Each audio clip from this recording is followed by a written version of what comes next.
Constable Woodard wants us to believe that he is a good cop. I mean, does such a thing even exist? Every time us good cops try to get on the good foot, you always gotta have somebody stupid just to mess it up for everybody. Now, this is intended to be a short video, but the last video that I did included a special appearance by Brianna, I Can Drive 90 Miles Per Hour and You Can't, so get the F out of the way, Strauss, from the Federal Way Police Department. And as I was doing research and trying to find the clip, I also found this cop right here who did a reaction video to the Brianna Strauss video, and I thought it would be instructive to bring this to you. So let me just start by asking again, are there any good cops?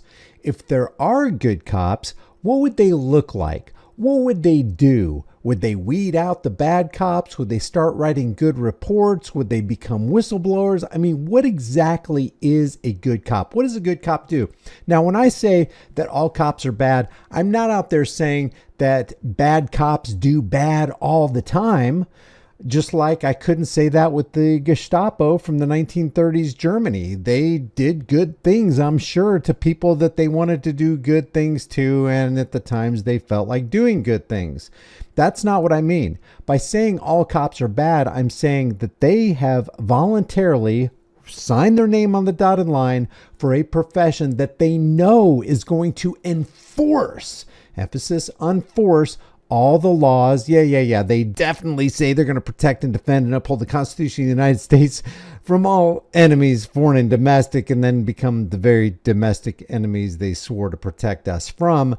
But it's not the swearing of the oath to the Bill of Rights and then reneging on it that I have that much of a problem with. They actually promise to uphold all the laws of the state as well, most of which are oppressive, tyrannical, and just outright designed to steal your money and take your liberties. So when they have promised to do that, they're swearing to do bad to people they claim to be protecting and serving. It's inherently hypocritical and inconsistent to upholding your right to be secure in your person's houses, papers, and effects, your right to freedom of speech, freedom of religion, and all the other freedoms that you have, and especially your right to keep and bear arms, which really shall not be infringed. So I'm going to play this reaction by Deputy Woodward.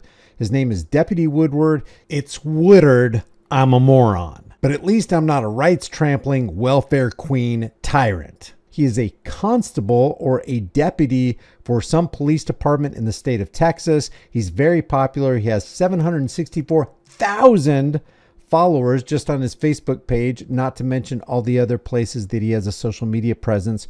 But I want to show you his reaction to Brianna Strauss from Federal Way. And in some respects, I have more respect for Brianna Strauss because she was actually honest when she says, we can go 90 miles an hour. You can't. If we're behind you, get the F out of the way. If we're behind you and nothing's wrong, we'll look for something wrong because you didn't get the heck out of our way. So listen to this, and then we're going to listen to Deputy Woodward respond to Brianna Strauss. To everyone out there, I'm speaking for myself, but I'm probably speaking for a large majority of other officers out there. If we're driving on the freeway in our police car, get the out of the way. Get the out of the way. If you merge and we follow behind you and we merge too, you're probably in trouble. Best way to find that out is get the out of the way. I can go 90 miles an hour. You can't. You can't do that. So get the out of the way. If us officers stay behind you long enough, we can find a reason to pull you over. So you might as well get the out of the way.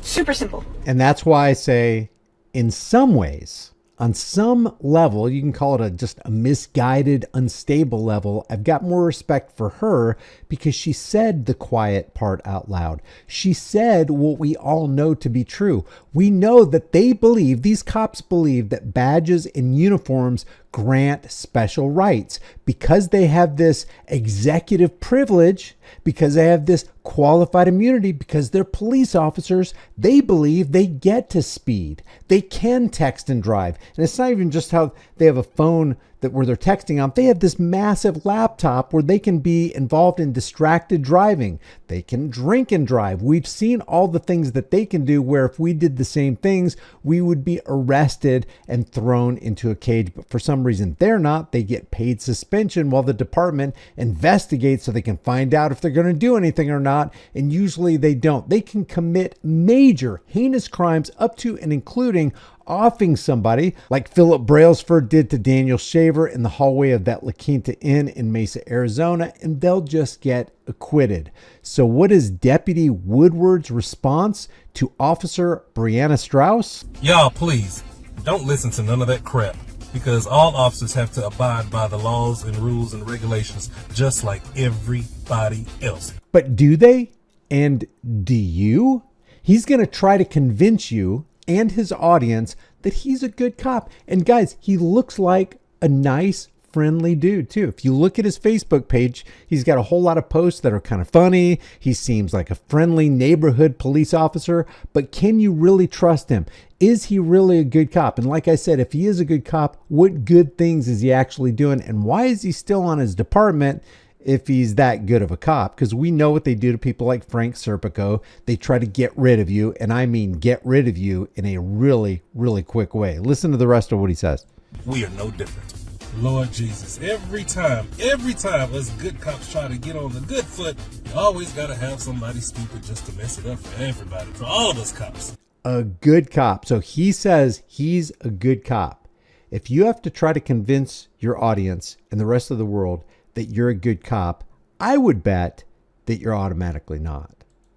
Look here, man, you ain't speaking for most majority of cops, because most majority of cops aren't going to say anything online that's stupid and actually do it. Most cops aren't going to say the silent part out loud and actually do it. They're just going to go ahead and do it. Up to and including no-knock raids, shooting your pets, going to the wrong address, offing people who are absolutely innocent. And I wonder if this guy calls it out. So let me ask you, Officer Woodward. It's Woodard. And in the course of this video, I never get it right. Not one time. And I don't even know why somebody like you is following somebody like me who's obviously illiterate. Name an officer who doesn't enforce the long and costly and failed and evil war on the people that they call a war on drugs. Name a YouTuber who consistently gets names wrong on their own channel and expects to be taken seriously. Name a cop who arrests bad cops. Name a cop who is violently against civil asset forfeiture, which another term for that is legalized armed robbery. I bet you can't, because you're not a good cop and you're not willing to call out all these overtly bad cops out there. And so what if people are in the way? If there is no emergency situation, then we shouldn't be blowing our horns and be trying to tell people to get the F out the way anyway. What are you, crazy? The reason why you want most citizens to just go ahead and get out the way is because, number one, your eyelashes are so big, you can't see where you're going, so you need them to move out the way. Now he just goes to personal ad hominem attacks about her looks and her fingernails and her eyelashes, but I wanted to show you what he says at the very end here. And if somebody merges into another lane and I merge into the lane that they're in, then I'm probably trying to go the same pace of trying to go ahead and get to my destination. Not trying to mess with somebody to make their lives miserable, because that's not what cops do. Then you know what cops should do? If you're there to protect, defend, and uphold the Constitution of the United States, which is tantamount to protecting, defending, and upholding the freedoms of Americans, then I've got one last question for you. Do you, Officer or Deputy Woodward from this Texas Police Department, do you uphold and enforce traffic law? Because if you do, you can't enforce traffic law. And if you think you can, let me know in the comments section, but you can't enforce traffic law and uphold the Constitution. For example, name a traffic law that doesn't violate the Fourth Amendment. You have the right to be secure in your persons, houses, papers, and effects. During a traffic stop, they can actually curtail, they can limit, they can infringe upon your freedom to travel, your right to go from point A to point B because you didn't activate your turn signal. Is that freedom? Is that consistent with the Constitution? Is there anywhere in the Constitution of the United States, anywhere in the Bill of Rights that allows for something like traffic law? If you can lose your natural right to travel because you are going 8 miles an hour over the speed limit, you don't have rights in the United States. And if Deputy Woodard is pulling people over for that and giving citations and economically terrorizing them and plundering them, basically what he's doing is violating the Fourth Amendment. We have to get that in our heads. If traffic law is consistent with the Fourth Amendment right to be secure in your person and your effects, your property, then demonstrate how it is. If you're a good cop, demonstrate how many bad cops you have called out and led to the charge and arrest of. If you're a good cop, demonstrate that you are absolutely against legalized armed robbery called civil asset forfeiture. If you're a good cop, demonstrate how you're against the war on people, which is called the war on drugs. Demonstrate all of that. If you're a good cop, tell me how many cops you arrested for false reports that led an innocent person to go to jail. Don't let a smiling face fool you. It says the everyday life of Deputy Brian Woodard. On his Facebook presence, he shows pulling up in a cop car and giving toys to kids, which is all well and good, but that does not make you a good cop. And we need to understand that smiling tyranny, kind-looking tyranny, gift-giving tyranny is still tyranny. Leave your thoughts about this for the world and the global thought police in the comments section below. If you haven't done so already, subscribe to the channel, hit the bell notification icon, give it a thumbs up, share it with everybody you know. Don't forget to subscribe to my email list through my website, highimpactflix.com. If you want to support the channel further, grab a shirt, become a channel member, subscribe to my Disturbing Illusion channel where I expose the left versus right paradigm, lie, dog, and pony show under the big top of Washington's District of Criminals, and I will see you in the next video.